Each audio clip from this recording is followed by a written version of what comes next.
is October 16th. On the phone with me is Jerry Sanguinetti. Jerry, where's your current residence? San Francisco, California. In the Bay Area.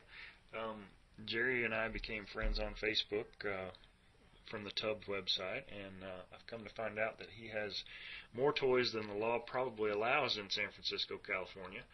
But probably I don't know which one you'd say you're most proud of, but the latest addition to your litter is an incredible 69 Camaro that I've been drooling over the photos of and look forward to seeing them once they roll in. But today you've got him on the phone, just going to talk a little bit about the build. So welcome, Jerry. Thank you very much. Glad to be here. Well, tell me a little bit about, let's start with you, kind of how you got into hot rodding. And the Bay Area isn't known for being a pro street mecca by any stretch. It's I think we would all agree it's kind of a Midwest phenomenon, and the coast is kind of an unlikely spot. So tell us a little bit about yourself.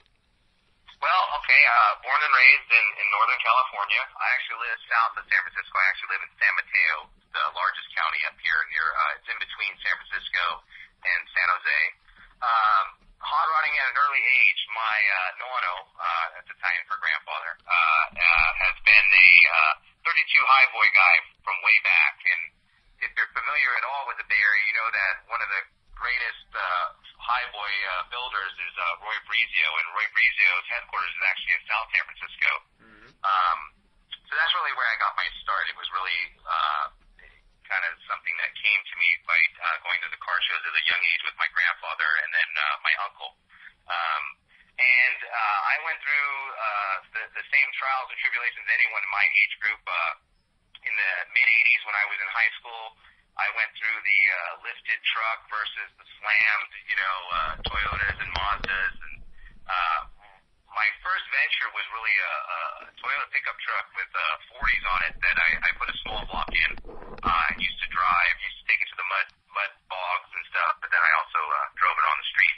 And in San Mateo, we used to actually cruise, so there was a lot of cruising going on. And like I said, late 80s, there was a lot of cruising between muscle cars and more muscle cars, not necessarily pro streets, as you alluded to, Toby. Muscle cars and lifted and lowered trucks, and that was the theme at the era during the time. So that's how I got into it. Okay. Now, back in its heyday, the Street Machine Nationals branched off and did some West Coast events, and were you involved in any of those? Yeah, actually, the one in Sacramento, we went to the one in Sacramento a couple of times, again, with trucks, not with the pro streets. And I think that's when the pro street bug hit me, because although there were few and far between in relative comparison to the Midwest, the ones that are out here were showstoppers. And so I remember distinctly an 86 T-Bird that was pro-streeted with a wild graphic paint job by a character out here by the name of Mike Farley Customs, and it had a matching van that he used to tow it to the shows. And I think that was the first one that kind of set me off. Really got me interested in the whole pro street genre. Sure, I always found it interesting that all the major magazines were L.A. and West Coast, but the appeal and the growth of Pro Street really kind of came out of the center of the nation for sure. Yeah, absolutely. Lots to do out there, I guess, on the weekends, huh? Yep. Well, yeah, work on your car. That's about all we had to do. Exactly. Well, you've got a second-gen Camaro that was kind of the first one I saw that's got some pretty wild Pro Street treatment to it, and I think we'll come back and hopefully feature that one eventually, but kind of the flavor of the month is your 69. So tell us about how you acquired it and your build process.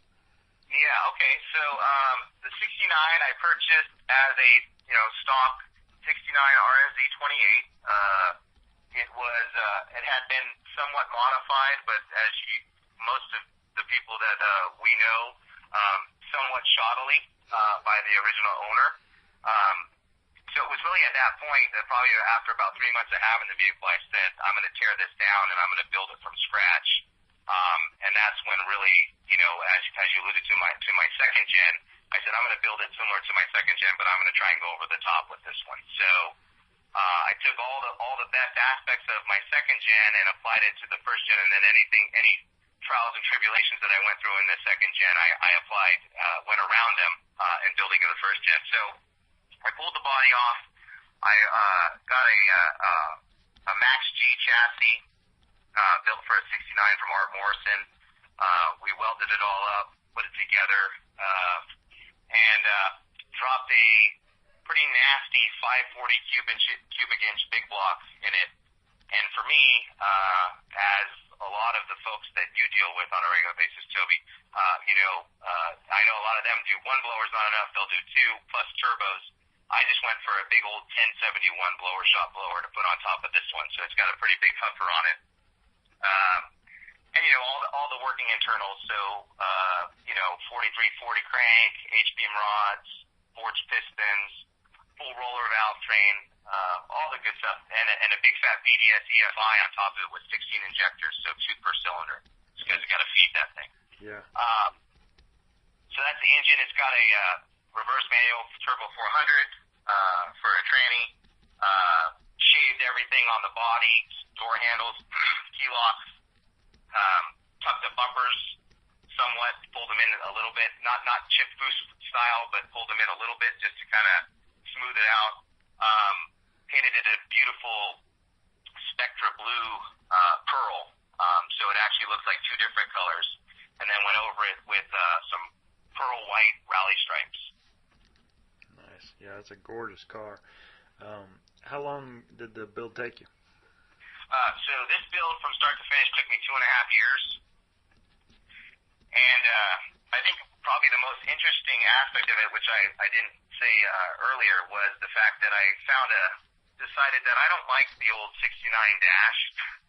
It always struck me as odd when you're driving, and I come from that racing background, to be looking down in the center console at your gauges when you're trying to pull gears. So I decided to put them right up front, and the way I did that is I found a 59 Impala dash on eBay, went ahead and picked it up for about $200, and did some serious dash surgery to narrow it.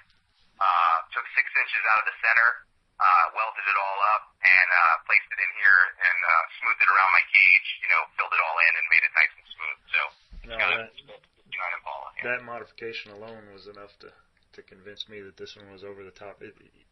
It's funny that you can look at so many Pro Street 69 Camaros, and it's hard to break new ground with one, but that's definitely an area where you certainly did. It's a really cool feature, and although I haven't seen the car in person, it definitely makes it stand out. Not that a 1071 billet blower poking through the hood doesn't by itself, but that's definitely a cool feature. Yeah. No, thank you. Yeah, I think it added a really good touch.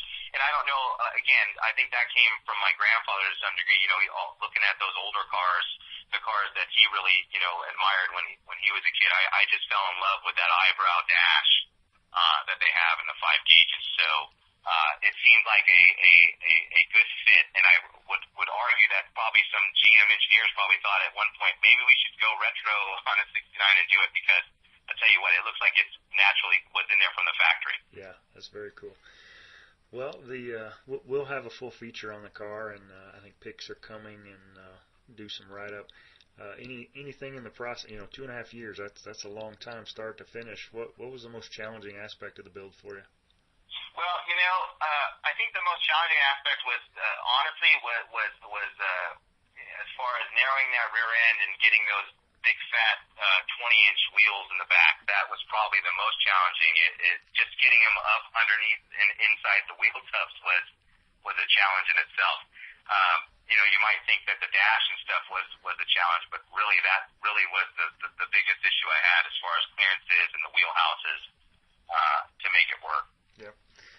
Well, it's a gorgeous car, so you're to be commended. It's definitely one worth seeing. I know hopes are high that DuCorn will be back for next year. I don't know if you have a chance to make that, but Family Events did announce that they're adding a Pomona show, which is still not super close, but it's definitely closer than traveling to the Midwest. So I hope to make that show. I don't know if you'll make it or not, but that would be awesome if you could.